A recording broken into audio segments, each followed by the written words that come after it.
Hello, friends. We are in a troubling time when it comes to misinformation.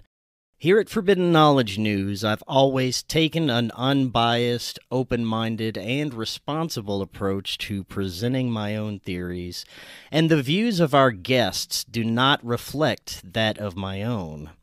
This show is for entertainment purposes only, and any information presented during this show is a live-action role-play scenario. Conspiracies are definitely fun to discuss in a responsible way. All that being said, enjoy this episode.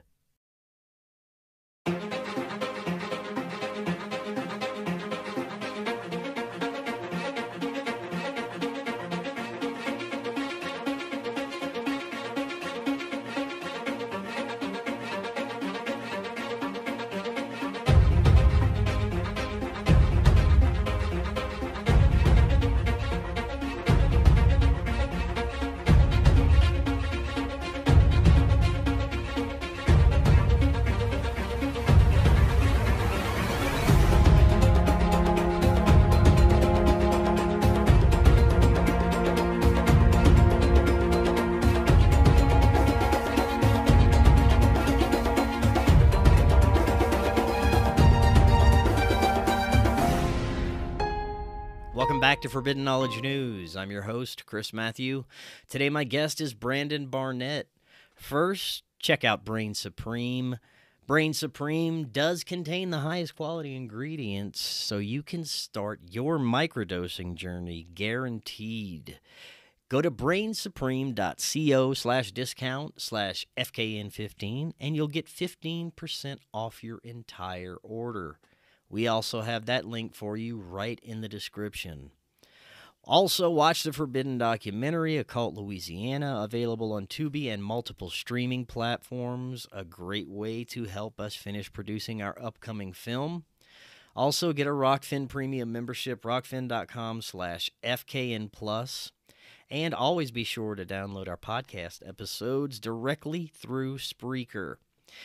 We're booking guests for December and January. If you have suggestions or you'd like to be a guest, email me, forbiddenknowledgenews@gmail.com. Today I want to welcome Brandon Barnett. He is an artist with a career spanning over 25 years.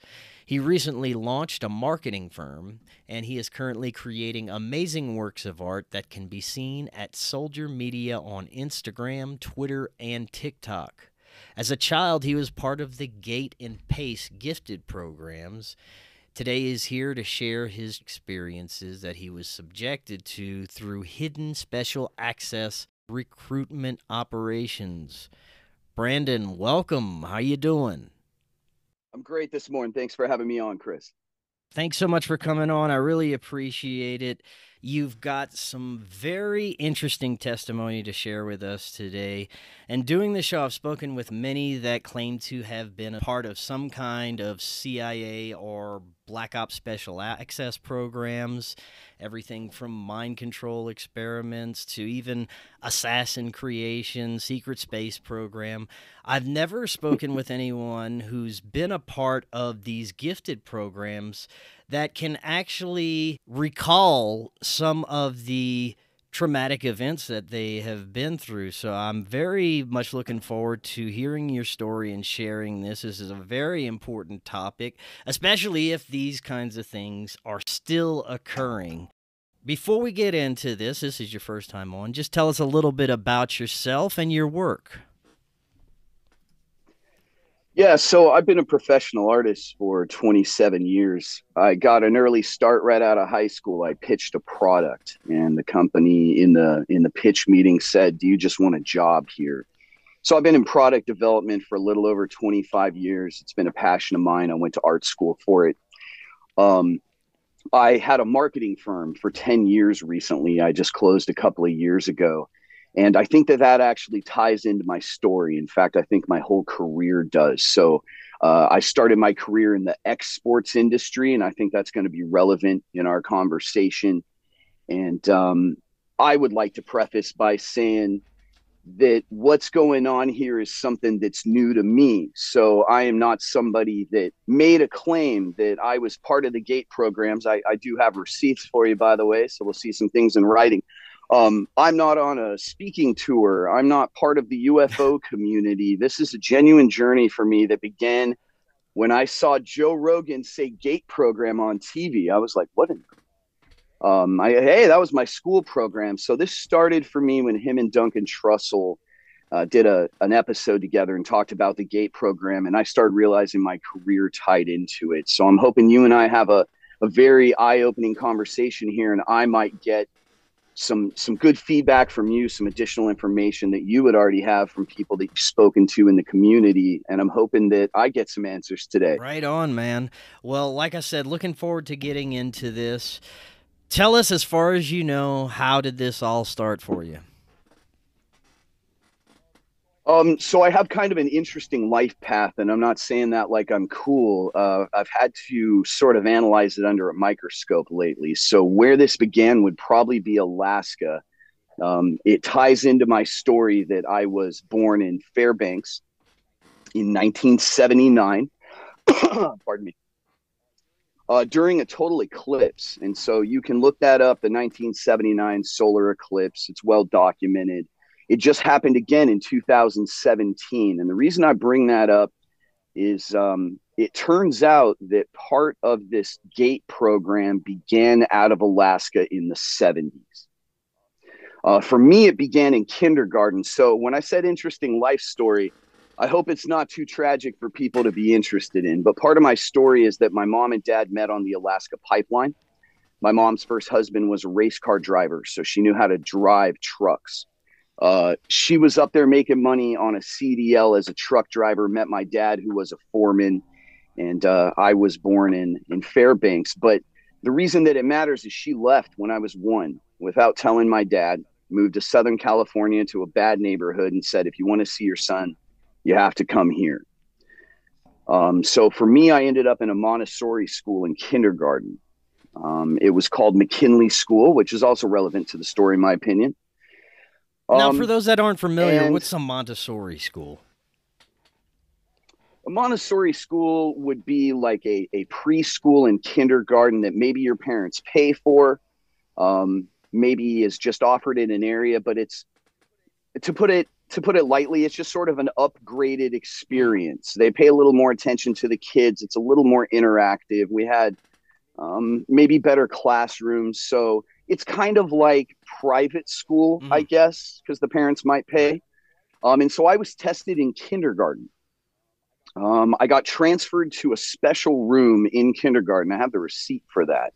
And they said that they were starting a new class in kindergarten. So they wanted me to be in this special classroom. And when I was in it, I kept getting in trouble because I could read in kindergarten. And I kept reading a book called Corduroy. It's about a teddy bear that loses his button. Now, they tested you before they put you into this special class? I don't remember being tested in preschool. I don't know if it's teacher observation based, but in kindergarten, I was tested. And I actually still have the paperwork that says we'd like to offer the opportunity to place your student in a special program starting in first grade. And in Southern California, that wasn't called GATE. GATE was once you got into 5th grade, I believe. So it started as the TAP program, TAP. And it's interesting because if you try to look that up now, that's the same acronym for school financing. So the program's kind of buried, but I have all my paperwork, believe it or not, from when I was in school. So it started as TAP. I was in TAP 1st, 2nd, 3rd, 4th grade at a school called Longfellow. 5th grade, still at Longfellow, it began as GATE program. And then I went to Hughes Middle School, which is in Long Beach, also connected to Longfellow Elementary. We had an advanced program there. It was GATE. And then when we went on to high school, I went to Long Beach Poly, and I did 2 more years in what would be this GATE program through my sophomore year. And then because of the program, because of how we accrued credits, we were allowed to start taking AP courses for college our junior and definitely senior year. So it started for me literally in kindergarten. My first year in the program was 1st grade, and I was in it for 10 consecutive. Now, on the surface, these programs are just supposed to be for children with advanced learning abilities, cognitive abilities, and it's supposed to give them a leg up in certain opportunities on the surface, right? Yeah, I mean, so GATE stands for Gifted and Talented Education. And yeah, we had Bunsen burners when other kids weren't allowed to have that stuff. We had special classrooms. I would say the most prevalent place to see that functionally was in high school. I'm at Long Beach Poly, which is in a pretty bad neighborhood, has 4,000 students. I remember that there were only 225 of us in this program. We had our own buildings, so we weren't general pop, if you will. Did you always think that there was something strange about the program, or did you not really have any memories until later? How did you start, besides seeing Joe Rogan mention this, what really started to make you question things? Okay.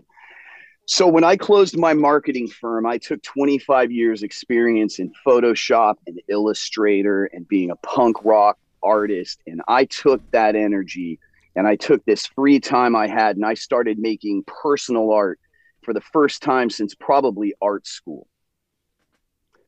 When I did it, I started having an experience that was definitely unfamiliar and uncomfortable to me. And that experience was that I would go to make an ornate piece of art and I would make 10 of them. And I would look at the clock and say, that's not possible.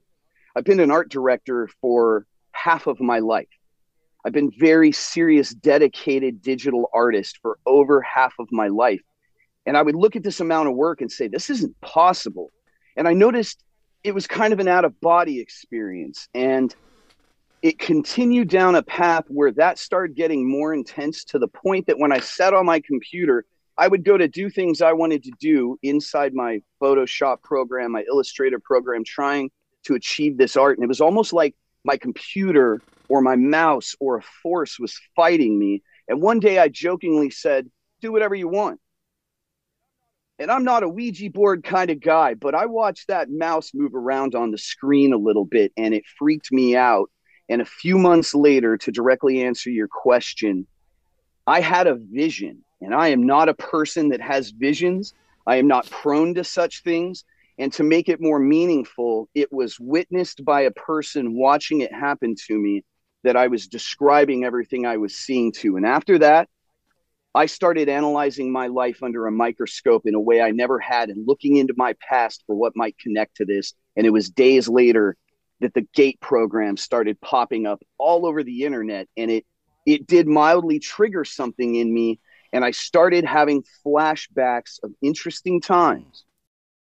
To the best of your ability, tell us some of the memories that started coming up. I definitely will. Do you mind if we start with the list of yeah, man, ways wherever you want to go with it. I say it that way because, see, this isn't something that I define myself by. I'm now fresh on this, trying to find out how much of GATE defines who I am, and I don't know it. And so I don't mean to lead the conversation, but what I'd like to start with, that list of parameters for who you had to be in the program. Have you seen this online? I have not. Okay, so there was a specific list of parameters that somebody posted online that said, if you were in these programs, here's who you were. And then they were all posing the question, how many of these fit you if you were in the program? Okay, so I have the actual list and I could pull it up. Anybody can find it. It's prevalent out there. But here are the ones that hit me, and it's almost the entire list. Birth complication, traumatic childhood physical abuse, 98th percentile in test scores. I actually have the receipts. IQ over 130, near-death experience, particularly around water. And then here's the one that honestly changed my thinking. This is the one that just blew my mind. Is if you go back and read the documents for the doctor that formed the beginnings of the Gateway program for the government, this GATE program, This guy actually mentions two things that freaked me out. In the 70s, he wrote that these kids were going to have to be on computers and they would be meme wizards.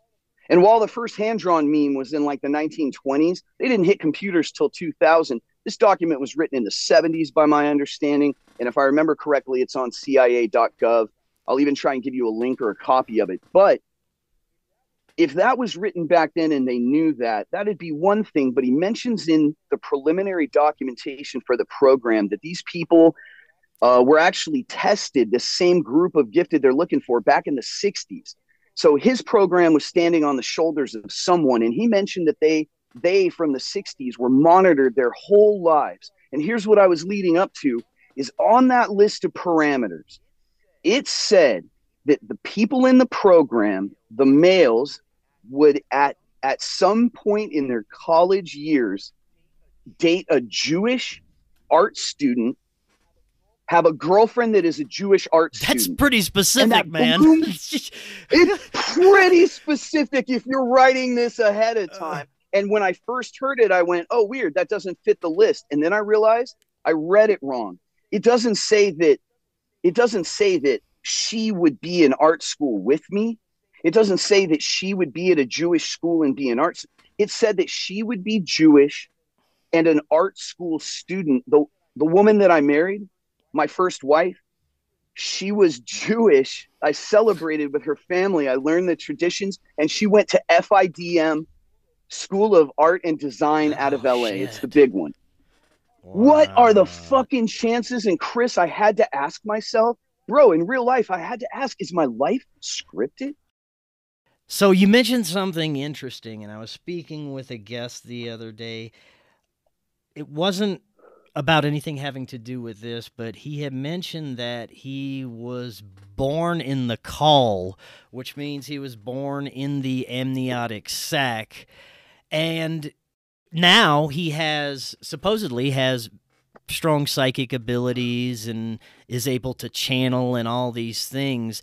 And there seems to be a direct link to childhood traumatic experiences and something these people are looking for. Something, maybe it changes your perception, maybe it activates something differently in your mind, but they seem to have a strong interest in, like you were saying, people's near-death experiences, traumatic births. It's very interesting.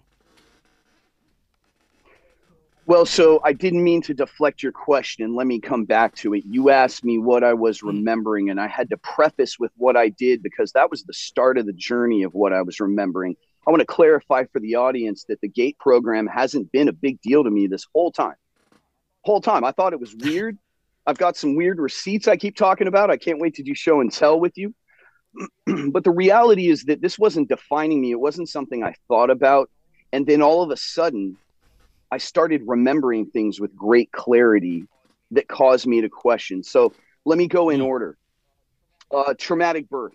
It wasn't traumatic to me, obviously. I don't remember that part, but my dad always joked about an argument with the doctor because I was in there wrong and they had to pull me out with forceps, and he was arguing with the doctor about it. If you look into it, because I've done therapy several times in my life, I currently am in therapy, and not because I'm a broken person, but because on this mental health journey and remembering these things, I wanted some guidance with how to evaluate them.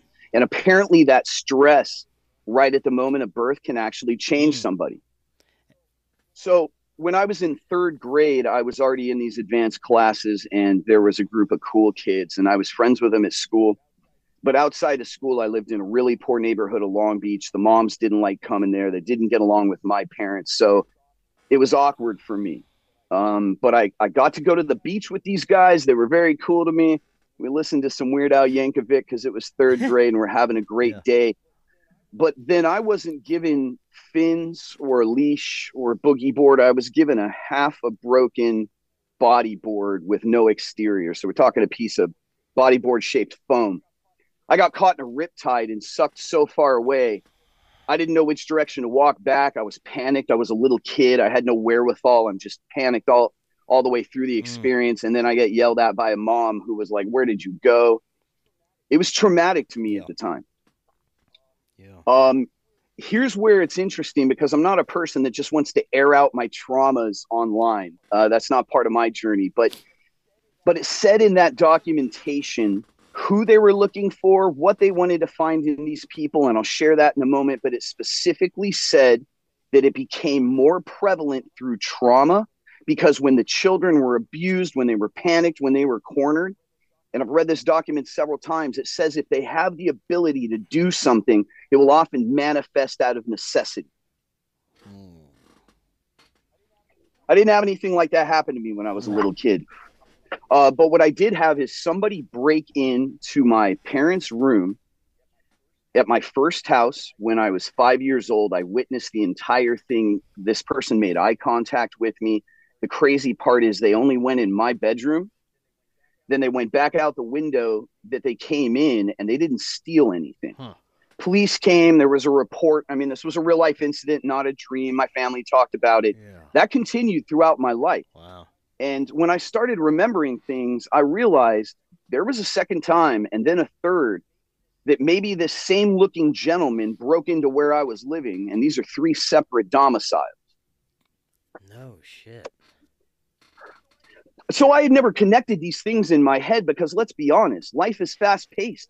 We got things to do. I was running a marketing Honestly, firm. bro, I don't remember, I'd say 80% of my childhood. I couldn't tell if it's trauma or what. I think I had a pretty decent childhood, but even I can't remember shit, so I get it, man. It's tough to recall a lot of that. Well, so I have this really meaningful career. I've been very successful at it. And then in looking at this whole situation, I have to look at, well, where did my group of friends go? Where did my stand by me pals go after high school, right? We all got off the school bus together. We spent our whole childhoods together. We grew up on the block together. But as adults, you fall out of touch. I'm 45. Things happen. I was an asshole in my 20s. People don't talk, life. So I look at where did these people go as I start digging into this. And I was a skateboard rat. I was a surfer. I got off the school bus with 5 guys, and everybody but me went high-end military. Is there anyone in your family or even distant family members that may be higher level military or involved with the military in some way? My sister's first husband, who I don't remember, he was one of those guys with a lot of colorful Boy Scout patches on his jacket, I don't know exactly what he did. That would be one of my only connections to it. Right on. But here's where it gets interesting. So I get off a bus in skate clothes with a ratty backpack, listening to 9 Inch Nails like everybody else that's 16. But let me describe to you that the guys I hung out with built RC cars with me, skateboarded with me. We rode bikes together. We shot fireworks at each other and swam in a pool. We surfed together. These were normal people. One of them is currently working at West Point after having attended West Point. One of them hosted the UFC with Joe Rogan and traveled the world learning every martial arts style. One of them had a 155 IQ. One of these guys is currently in Czech Republic doing something I can't know about. One of the guys that I grew up with from my block, he had a job right out of high school making 60 grand a year when minimum wage was like $5.75 or $7, and he couldn't talk about it. He had clearance. What are the chances that I just go to high school and that's the 5 guys I hang out with? Because it doesn't stop there. I had a roommate that was one of those guys got off the bus with me. He ended up being a door-kicking operator. And then because you brought up the military connection, I'll keep going, because once I had to look backwards in my life, here's what I realized. The only girl I dated in college, her dad was so high up in the military, he had a sword hanging over his fireplace with a display of his awards. He was some kind of general. We dated. That was the only girl I dated in college. When I turned 40 and decided that pharmaceuticals were poisoning everybody was the first time I started smoking pot. It turned out the first guy I was buying weed from was a door-kicking operator. The girl that I've been dating for 5 years, both her parents were in the CIA and they just moved here. And the guy that got me into church who was my AA sponsor and mentor, was also an operator. I had to ask a counselor, what percentage of the military goes to West Point, teaches at West Point, actually kicks doors? She said maybe 20. And I said, out of my limited world, since I'm an introvert, what are the chances that many military and CIA are around me? And she goes, well, mathematically, like 0. Yeah. Wow, man. So I'm not saying that any of those people are spooky. I'm not saying any of those people were in on some inside joke. But I think when we finish talking, you'll see why I, at least as a reasoning adult, had to question it a little bit. Yeah. There are a lot of these things that people like yourself who have been involved with a lot of these programs tend to have people placed in their lives, to maybe handlers. Maybe these people aren't even aware of what they're doing, but for some reason or another, they become close in your lives, and it in some ways have an effect on you. And it's very synchronistic and very strange at times to see that. Going back to the actual programs, were you able to recall memories from anything that was occurring there? Yeah, absolutely. One of the things that I saw in the videos I watched about the GATE program that I considered minor at the time, but I'm reconsidering, is that there were at least a couple of times in the program that we were given a big cup of pink fluoride. And the reason I find that interesting is that we now know through people like Grant Hancock and science that if you consume the right type of fluoride, it calcifies the pineal gland. And the pineal gland has to do with the way we connect out of body, astral projection. It's been looked at in scientific studies. And of course, going back to the Egyptians, they believe that that was probably the Eye of Horus, and it contains DMT and has to do with our innate functionality with astral projection. I'll give you some more memories, but let me just preface all of these because I think it ties into the memories and the military connection. That in the documentation I've read, it said that what they were looking for was kids that had the innate ability to astral project, because the technology that they had encountered didn't have controls and buttons and dials like F-16s. And it had to be operated telepathically, if you will, like through an astral projection. And military guys weren't trained for that. So they took F-16 and F-35 pilots, whatever the case was then. And when they put these guys in there, this is their documents, not my opinion. I'm not Alex Jones, even though I love the guy. Right. They were looking for people whose minds could interact with it and not have the outcome the pilots had. They were rigid thinking, robotic people flying these jets, and it caused them mental distress to a level they couldn't handle piloting this maybe otherworldly, maybe UFO, maybe advanced technology. And it sounds to me like it's either recovered technology or technology we bartered for, because why would we build something that we couldn't pilot? Yeah. So they were looking for people that had these abilities. Why give those people fluoride? Well, maybe it ties into another memory. Maybe they had already identified who could potentially pilot these things, who potentially had telekinetic abilities.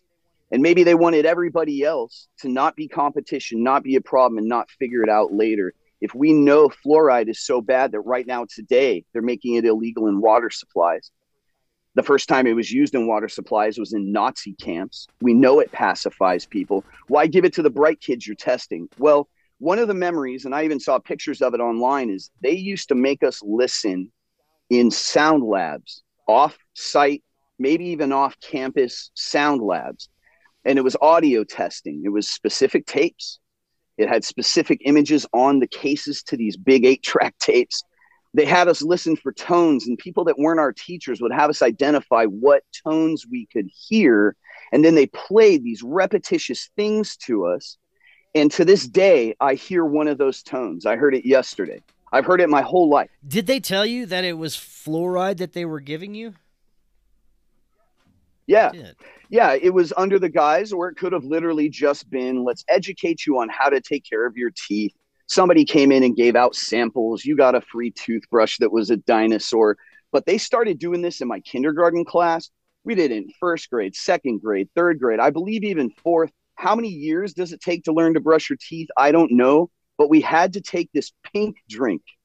And if you look at what people have posted online, the folks claiming to remember things from Gate, they keep talking about pink drink. And I remember it.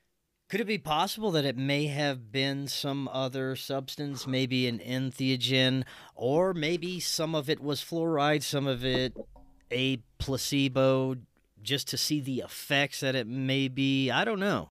Well, let's go deep on it. Pardon me. I never suggested to any of my friends that I was ever in a CIA program. I never thought of it that way.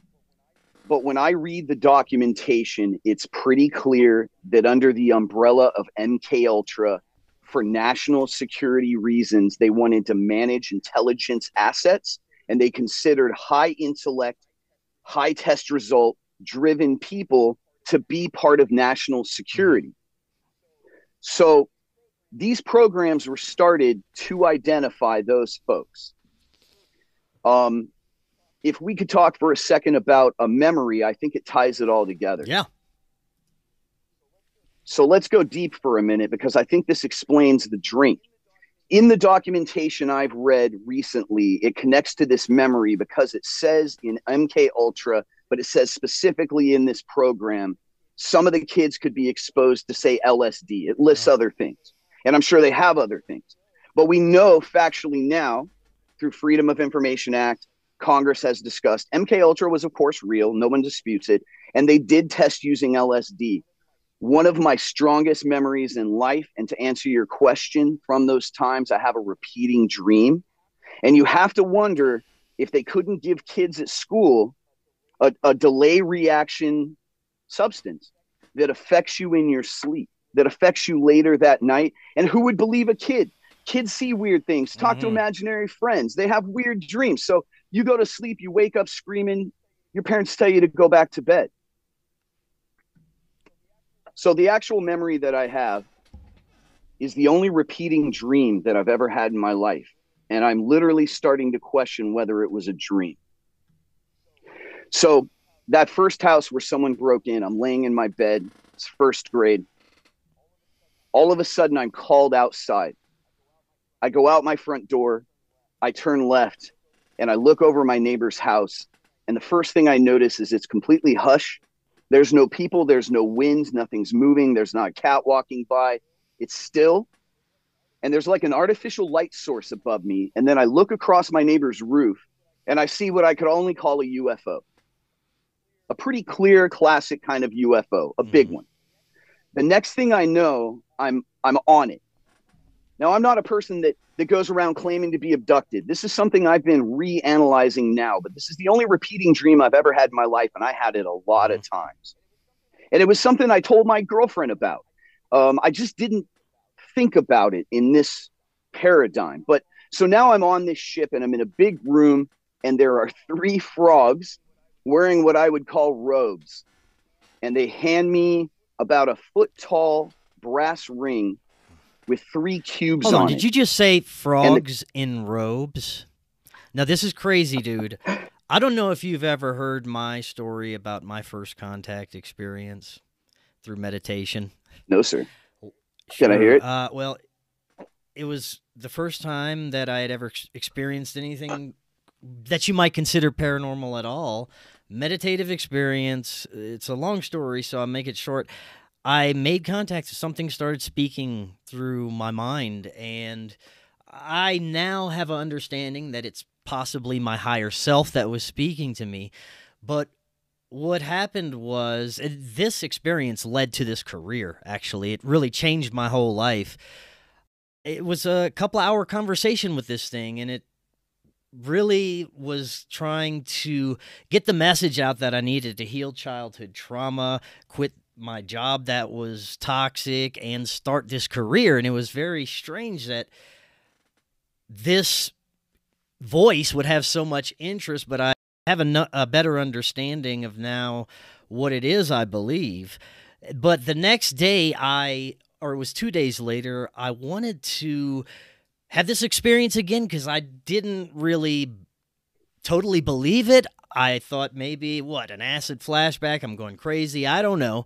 So I went and I tried the meditation again. This time, something intuitively told me to get in the water. I do. And this experience was so much more powerful. During the conversation with this voice, something kind of took over my perception, and when I opened my eyes, I could still see my bathroom, everything, but when I closed my eyes, I was on a craft. And then these beings started to appear, and they were all wearing robes. They were kind of translucent. They looked, you could almost see through these beings, and there were about 2 or 3 of them that were frogs in fucking robes, dude. And they spoke to me and had a conversation, but when you said that, I was like, what? That's the only other time I've heard someone say they met a frog entity in a robe. So that's pretty crazy, man. That is wild. Yeah. See, this is why I'm doing this. This wasn't about me. I'm not chasing any kind of clout online. I have become a genuine seeker in my life. But when this occurred, I hit the turbo button. I'm looking hard. So thank you for sharing that, man. Brother. Really. Yeah, for sure. So continue. What were the frogs communicating, or what happened with this experience? Yeah, so they don't speak in words. I hear that's how it was, in my mind. Instant, like almost seamless communication. Before you could finish, the answer would come in. Just another track in the audio in your mind, and you're almost remembering it because it was just said, and you're so startled it was said in your mind. You're almost remembering what they said, not hearing it. The hairs on the back of your neck, if they can occur in this situation, are standing up. And so these things don't hand me anything. I'm just suddenly holding a foot-tall brass ring with 3 cubes on it, and I've looked my whole life at what these symbols all over these cubes, they were covered in symbols. What are these? I've looked my whole life because it was such a stark dream. It was so vivid to me. I could see it covered in symbols. And at one point in my life, I saw the movie Super 8 by Spielberg. And I nudged my girlfriend at the time and said, oh, that's like those cubes from my dream. You know, they had a train car full of alien cubes. I went, yeah, that's like the ones from my dream. So these frogs in robes make this ring appear in my hand, and it has 3 of these cubes on it. And they say in my mind, don't touch them or you'll be like them. And what they were saying, and I can only tell you I got this without hearing anything, was move the cubes, make them move on the ring. But like, you can't use your hands. They're saying don't touch them to move them or you'll be like them. And I have no idea who them is, but I panicked. And I turn my hand, and one of the cubes just wobbles, swings, and bumps my hand. The next thing, I'm off that ship. I'm in a lawn chair I don't own in my front yard. And where that cube bumped me, my arm is increasingly turning green, like Neo in the Matrix, but instead of silver, it's turning green and running up my arm. And then I wake up in my bed. Wow. Now, I had that dream 50 times. Was there anything specifically that you could point out that's different about this dream than other dreams? Many people who have these experiences will say that it wasn't necessarily dream-like. There was some other sense of reality to it. I have looked heavily into the Gateway program, and for clarification's sake, that's through the Monroe Institute. That fueled the CIA Gateway program. We can talk about that in a moment if you want, but this is stuff people can look up so they don't have to believe me. And I like being in that position when we're trying to divulge truth, right? And so the Gateway process had to do with astral projection. And I now believe that what was being done was, I wasn't abducted. I was never on a spaceship. This was a construct. This was an injected construct. I think that I was forced to astral project, and that is the location I was taken to. But I wasn't taken anywhere. My physical body never went anywhere, but I no longer believe that was a dream. I believe I was tested repeatedly. And it kind of freaks me out to say that because I didn't grow up on tarot cards. This is kind of crawling up the back of my neck as I learn it. You know, those hairs are standing up. But I do believe that now. As a reasoning adult, I believe that I was forced to astral project and I was tested repeatedly for telekinesis. And that theory would sound insane until you read the actual documentation by the doctor that began the program that said they needed to pilot technology that had to be interacted with on an out-of-body level. Now, this is going to bring us deep, deep into the woo-woo waters here. I've had quite a few guests that have claimed to have been part of this secret space program, basically. And what these people claim that they are being taken off planet physically, and they're having these battles with aliens. They're doing all of these operations for whatever black project, special access program that they're working for. It is speculated, and I've had plenty of people recently that have come on and talked about the possibility of just what you said. There could be either running simulations on these people through altered states, different types of entheogens or technology, or they could be forcing an out-of-body experience, astral projection, and what they're experiencing is different layers of reality where life forms and intelligences can actually interact with them.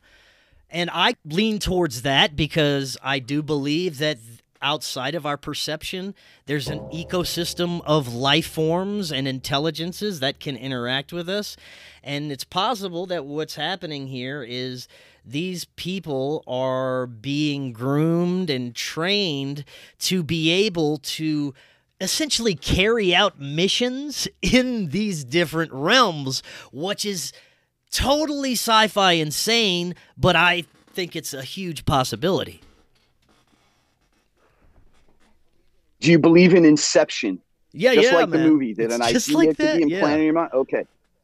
Okay. I promised you a fun conversation. Are you ready to go deep, get spooky as hell, and even talk Marvel movies? Man. Okay.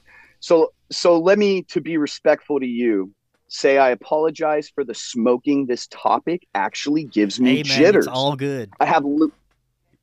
Thank you for letting me be casual. It makes me nervous because I get these little flashes in my mind that I'll clarify in a moment. But okay, so I see 3 cubes on a ring I'm supposed to move with my mind. The Air Force has a program running to find telekinetic people that can interact with technology. Well, what type of technology? Why cubes? Let's fast forward to we're Generation X. This is the X-Men era. We all grew up on X-Men movies. I have an X tattooed on my arm very clearly. That's in my family heraldry, and that's going to become relevant in a moment. And so I start watching Marvel movies, and they have tesseracts, and they're these little glowing cubes. And then it turns out there's more of them. And what are they doing with them? They're opening gateways, and things are coming through the gateways. So then I watch DC movies. Well, let me see. If you're competing against the biggest franchise in history, are you going to try and steal their storyline? Of course not. Like, you're going to do something competitive. There's so much material for DC. But what do they write about? 3 cubes, the mother boxes that open gateways. And so now we've got the gateway process, which ended up being the CIA program for 20 years. The movie Menace There Goats is based on it. It's all factual. The guys are still alive. They've all come forward and spoken. NDAs ran out. So this is clearly happening. Now you've got gateways opening up. We have art pieces popping up on Earth that are gateways. I was in the GATE program. It all starts to tie together. And I used to think it was what we all see on TikTok, that the world's run by Satanists and they think they have to divulge their plans ahead of time. So if you do nothing to stop it, you deserve what you get. I don't really believe that.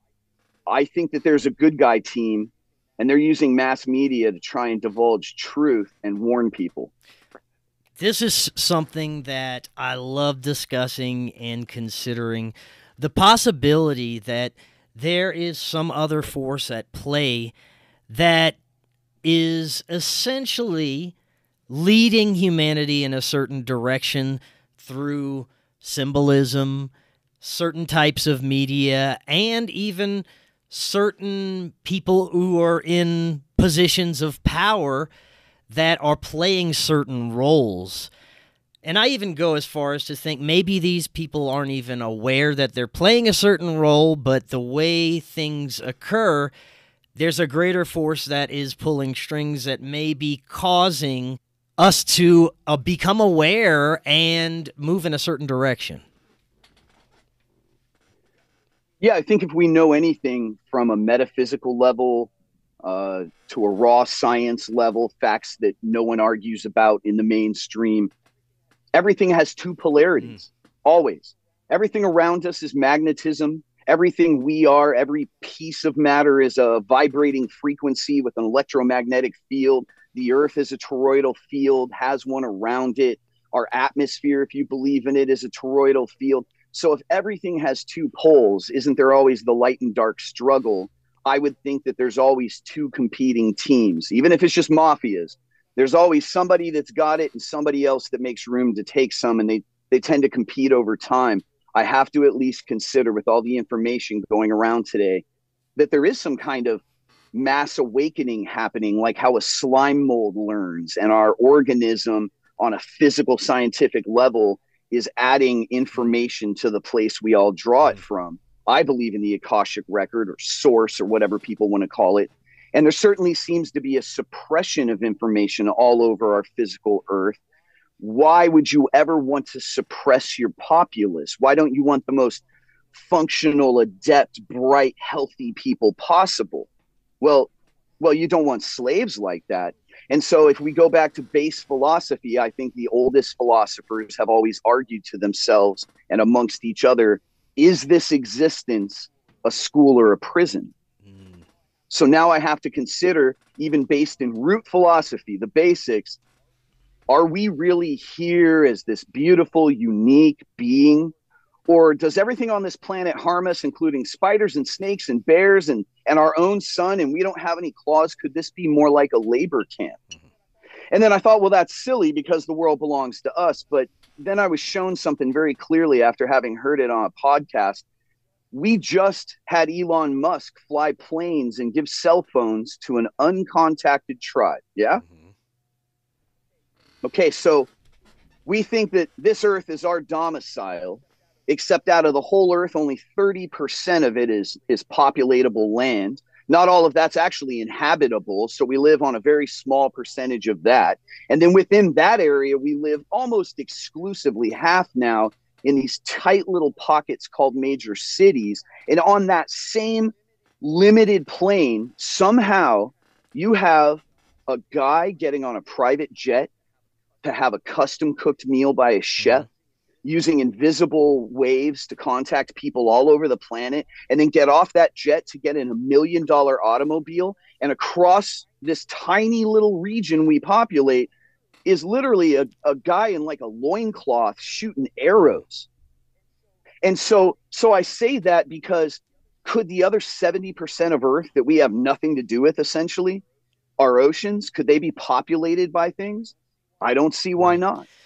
There is this emerging consensus that for centuries humanity has been subjected to a rulership by anti-human, at least, people, or maybe not people, but this rulership that keeps us under control with anti-human ideologies, war, illness, all the things that we struggle against right now. We have this group of people that have basically enslaved humanity for centuries. I've been speaking with many psychics, intuitives, channelers. You can say what you want about a lot of these people. I do believe there's a lot of frauds and scammers out there, but I think there's people who have genuine connections. But it's very strange, the overwhelming consensus that has come out of the psychic community and people who are genuinely tapping into something, that we are reaching a time period where whatever this dark force is that had control over humanity for centuries is coming to an end. And that's what this awakening and waves of awareness crossing the planet really is humanity is breaking out of this matrix system that we've been subjected to. And what we're being presented right now is different polarities. In a sense, it's a test to see what we gravitate towards. If we're going to adopt the anti-human, pedophilic, satanic ideologies, or if we're going to reject those things. I'm very optimistic to see that it seems like there's more people rejecting those things these days than embracing them. I agree with you. And let me ask, how are we on time? We got about, I usually go 60 to 90 minutes, but yeah, you got about 30, 40 minutes if you need it. Epic. I'll get right to the points then. So to respond to what you just said, I'm in full agreement with you. And I think that it's as simple as this. I've noticed lately the behavior of people. I think that lockdown showed us a lot of that. And I'm not about to make a political statement. I'm talking about people's attitudes. So let me give it to you like this. I'm 40 years old. I'm 60 pounds overweight. My body's falling apart. I'm having surgeries. And I figure out I have to do something to get back on track. I was always an athlete. I have to reclaim my health. They had given me so many diagnoses. I had been through 15 medications and it was destroying my body. So when I start looking at how the world works, everything here holds us down.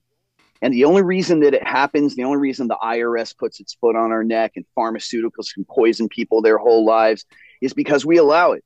Because 8 billion people don't say, hey, time out, we're all done with that. And so what I'm seeing through the use of technology is that we're all communicating with each other on a very different level. It's rapid fire. It's immediate information. It's 15-second clips straight to the facts. And through watching scientists run tests with slime molds, and from watching scientists run tests with rats separated by continents, we know scientifically that an organism has a mass consciousness, that when a rat learns to do something in a maze in America, that now the ones in England can do so. And when a slime mold learns something and you cut a piece of that slime mold out and drop it in an unrelated, separately grown slime mold, it now knows that trick. It knows that path. So where is the information stored? They say this is a simulation all the time. I believe in source. You could call it God if you want. But even for a simulation to run, there has to be a memory of it, and there has to be a hard drive, if you will. So I believe that as more people ask questions and have thoughts, we repeat that onto the Akashic record, onto the hard drive, and it adds up to a polarity in mass consciousness. And here's the simple example. When I turned 40 and I got back on self-improvement, doing push-ups, my nutrition, getting off the food supply, filtering my water, meditating, push-ups daily, yoga. This is my one bad vice, cigarettes. And I started that when World War III was declared. But my point is that when I started getting my energy up, maybe people picture Kundalini energy or chi, or the way that they show in meditation, how you can actually move up in your chakras. It's this simple. When I was in a terrible mood and bad things were happening, I repelled people. No one wants to be around you like that. But man, when I was laughing and smiling and having a good time and asking people how their day was, they were magnetically drawn to you. And I think that we as a human do that overall. If you're walking around a little ball of everything's wrong, you're sort of repelling people energetically. It's a magnetism. I believe that what you stated is in this time, people are choosing a higher voltage, plus sign, positive polarity, and that's the shift.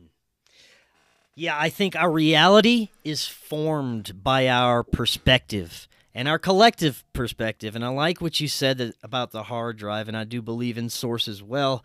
And I would put it even this way, that there is a central intelligence, and we're all pieces of that central intelligence that observe and absorb information, but we also have a free will to choose what we're going to be interacting with, and that's how this central intelligence learns.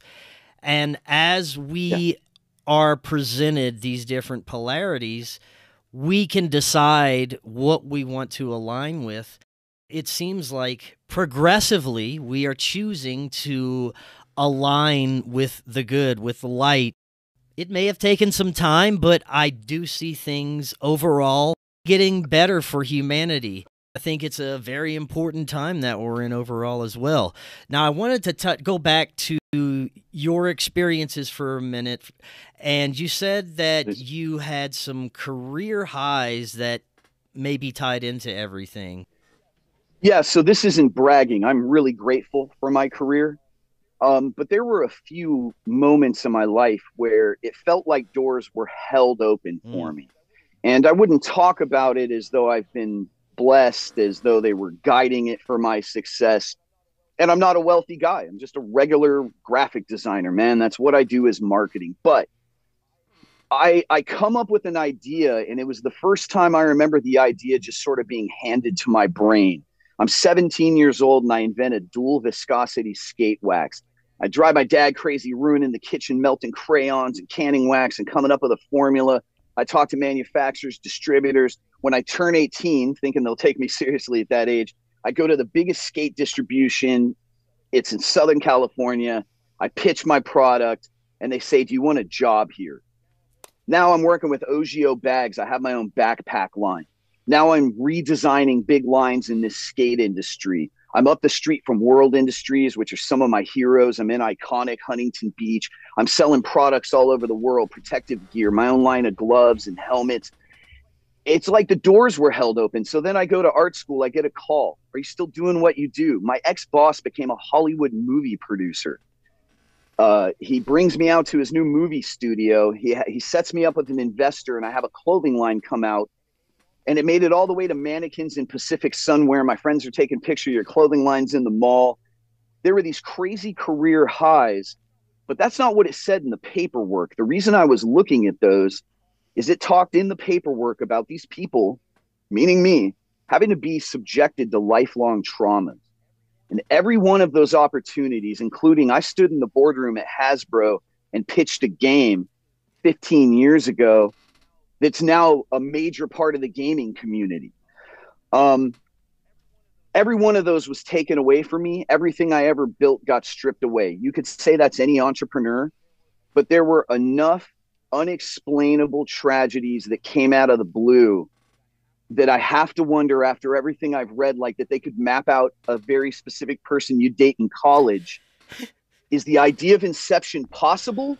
And is part of my life scripted? Because you said activated earlier, and in that paperwork, it said they were going to identify and manage intelligence assets to be activated later when this technology was needed for defense.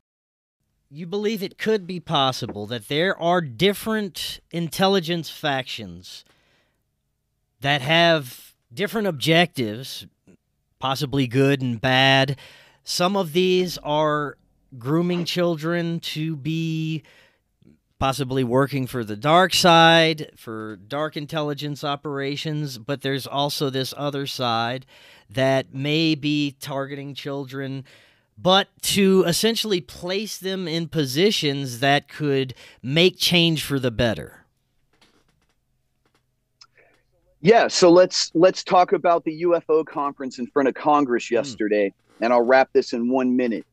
So we now have whistleblowers saying that Roswell was actually factually true, that we recovered a craft, that we then engineered some type of technology that can knock unidentified craft out of the air, that we have several of these, and that we have learned something from the technology, and the government has spent billions of dollars on it and covered it all up. This is now coming out in front of Congress. It's on MSNBC yesterday morning. I mean, this is happening in our real lives. The government has downed craft nobody on this planet we're aware of built. Here's what I think happened. We start downing craft, and eventually somebody shows up and says, "I want that back." Yeah. Yeah. Right? Hey, maybe I want my friend back. Maybe they're claiming they have bodies, right? I want this person back. We recover ours. Why wouldn't more advanced people? So I want this guy back. So now they're communicating. We can't do anything about it. That scares the shit out of the government at the time. And so they say, "Listen, you give us what we want and we'll give you something." Now you've got a little alien technology. Now you're talking to somebody from somewhere else and you have open communication. And if I'm thinking like a war general, my next question is, how do we kill it? If we had to fight it and it was able to just come here and do this and talk to us and they're around, what if we ever had to face them? Well, I'm not sure that you would activate that right now, because then it's discoverable. Then it has a location. But if you know you needed to do it, maybe you could get people mentally trained, not physically, prepared for this, and they would be waiting for a cue to do something that needed done at the time. I have to consider it. I've got different perspectives on this question, and that is, do you believe that these programs are still in operation? I've heard that some people say that they are not, that they've already served the purpose, and it's now about implementing the people who are in the programs, and some believe that it's still going on, but just in different ways. They have different types of technology. They don't need the children to be physically there anymore. They can enter their mind in their dreams and activate this stuff. What do you think? Yes, I believe it's still going on, because why wouldn't it be? Okay, let's be honest. The government tries to soak up everybody they can. Everybody that would be a usable asset, of course they want. Why wouldn't you? The elites consider us a bunch of eaters and breeders. So if there's any bright ones out there, these are going to be house workers. And so here's the way I see it. If it was running in the 60s and it was running when I was in it in the 80s, I would say, yes, of course it's going on. But here's what I think it really is. If they're not going to work for us, we don't want them to be a problem. You want to identify everybody. And I personally think we're managed like stock, as vulgar as that is. So they want to know what serial number could benefit them in what way, but also who would be a problem. If you're not an asset and you're really smart, you might compete with us. You might discover plans. They want to know people's morality and values as well, because what if you do work for our team, but you got a problem with what we're doing and you divulge information? So I think that what we have going on with countries is essentially a mob war to hold power. And different countries are different mobs, and some of them look like enemies and aren't. And they need to know who would be capable of making a difference or swaying opinions. And I think that ties right into the program, because in the paperwork it said that we would have to be on computers and then we would make memes.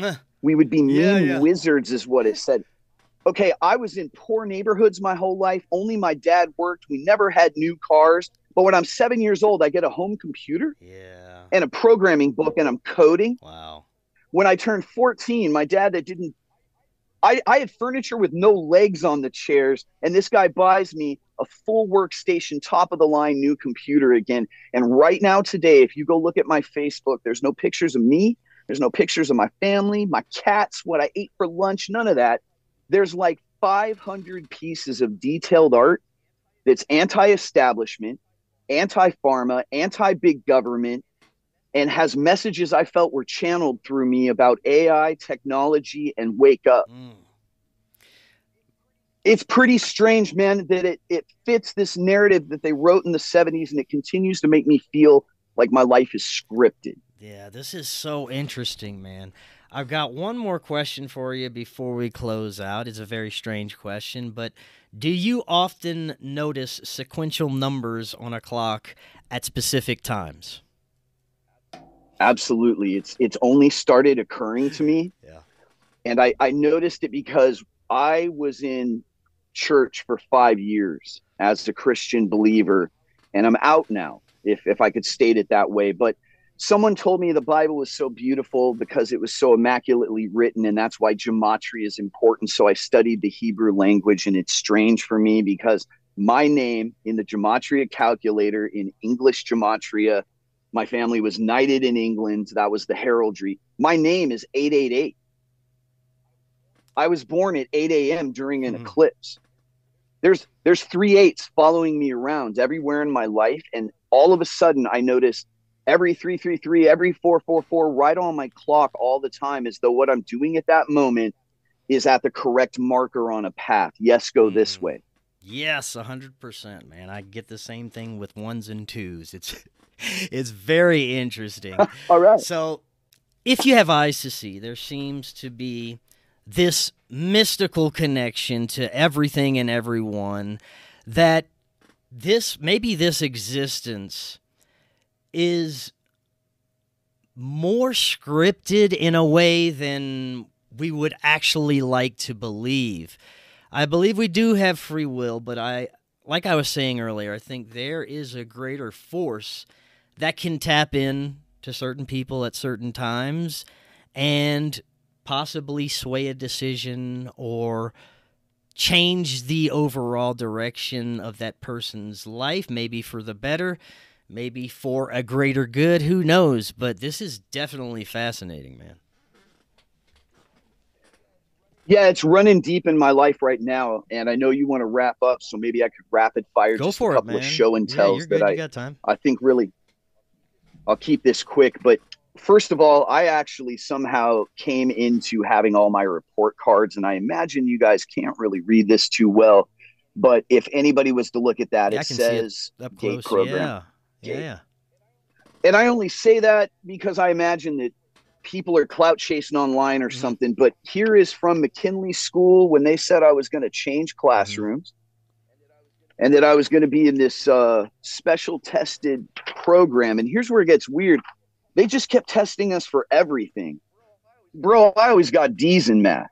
I was 98th percentile in most things. It wasn't math. They put me on the math team, chess club.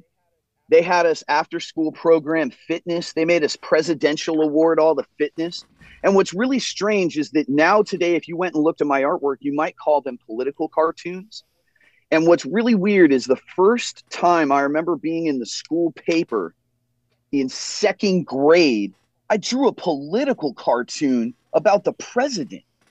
So it's very strange that everything I put up now is anti-war.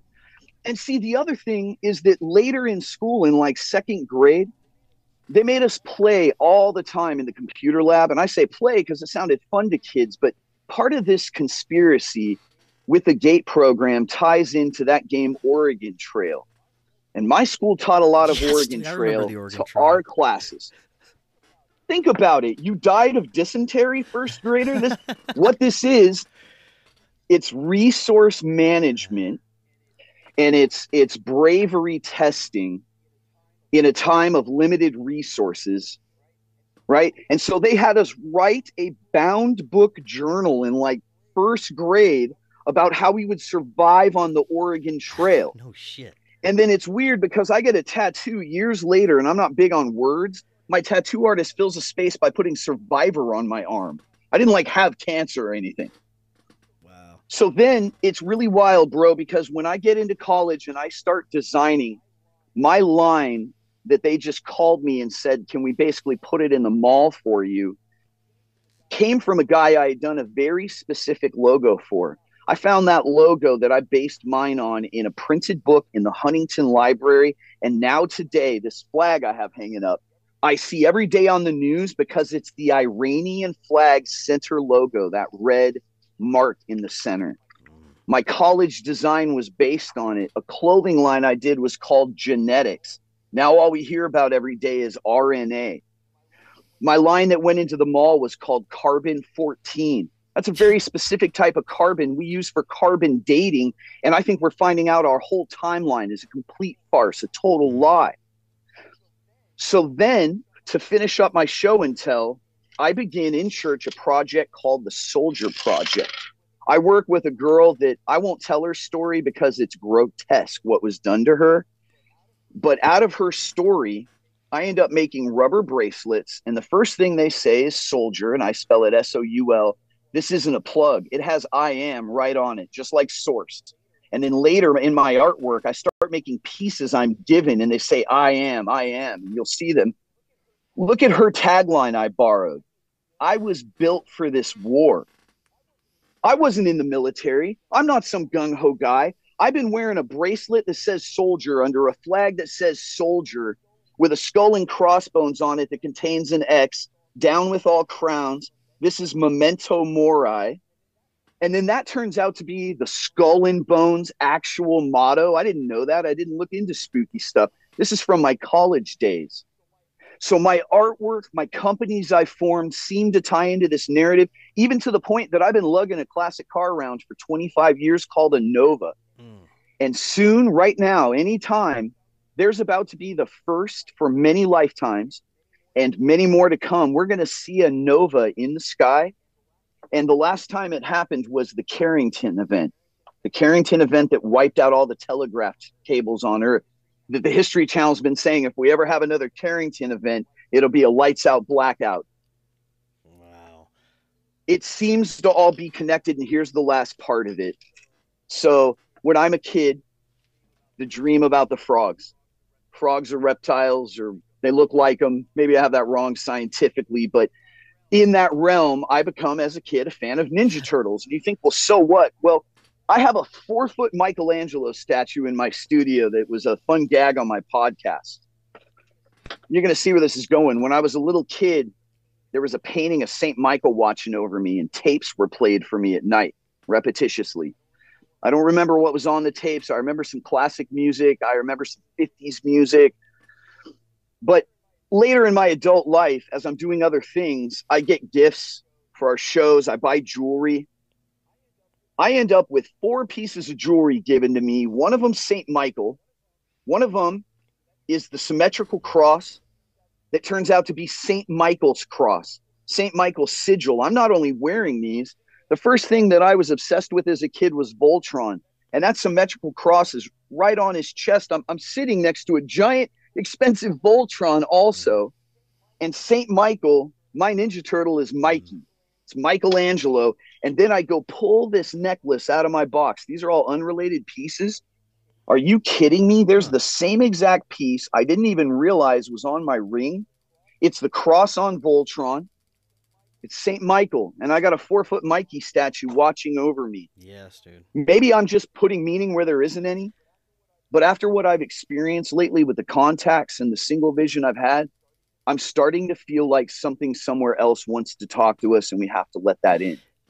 Dude, you know, I have to consider everything because our reality is obviously so much more than we could ever imagine, and I think that's starting to present itself to us. As we become aware, our perceptions are opening a little, and there are some folks like yourself who are starting to have memories that connect a lot of strange childhood events to a bigger picture of what's unfolding right now. So this is fascinating. Brandon, before you go, I hope this encourages other people who were in similar programs, having similar memories, to start talking about it, to start presenting the information, and I'm sure they'll want to learn more about you. So where can they do so? So if you want to check out my artwork, it's under Brandon Barnett. That's Barnett. And that's on Facebook. My hashtag is human rights artist. Hashtag human rights artist, links to all my artwork. Since we're wrapping up, I won't go into anything, but I will tell you there's some music in there. I've never participated in music in my life. And if you believe in this experience of being handed something, I wrote a 60-poem album with music on my lunch breaks and put it out on SoundCloud. It was a wild experience for me. So I'm not trying to get people to listen to my music. I'm telling you, this was just a moment for me. Something was handed to me artistically that helped me learn about myself, and it's wild it exists. So you could check out my art. You could check out my music, and we used to do some shows you'll find on YouTube. I sent you my links if you want to post them, Chris. Have those in the description. And people are welcome to email me if they want to, man. So you can put that in the link. Awesome, Brandon. Thank you so much. I'd love to get back with you in the future. There's a lot more we can definitely get into. And until next time, everyone, have an excellent evening. We'll talk again tomorrow. See y'all then.